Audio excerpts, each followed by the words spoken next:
জিতের সঙ্গে বন্ধুত্ব নিয়ে মুখ খুললেন টোটা রায়চৌধুরী। বিস্তারিত জানতে ভিডিওটি দেখুন। দীর্ঘ ২৫ বছরের বন্ধুত্ব শুনলেই বোঝা যায় টোটা রায়চৌধুরী আর জিতের সম্পর্ক কতটা গভীর। প্রথম ছবির পর থেকেই দুই তারকার মধ্যে যে বন্ধুত্বের সূচনা তা আজও অটুট। আর এবার সেই দুই বন্ধু আবারও একসঙ্গে পর্দায়।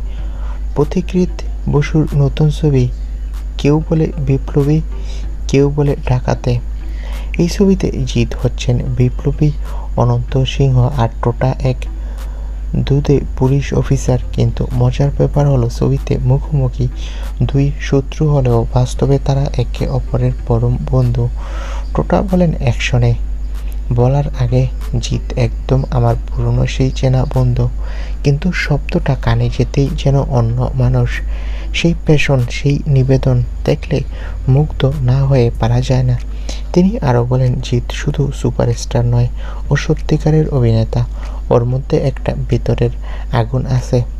অসুর আর খাকি দ্য বেঙ্গল চ্যাপ্টার দেখে সেটা সবাই বুঝেছে।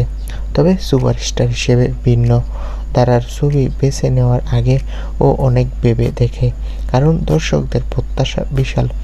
টোটা শেষে হেসে বলেন, আমরা যতই বন্ধু হই না কেন, ক্যামেরা চালু হলেই যুদ্ধটা কিন্তু সত্যিকারের হয়।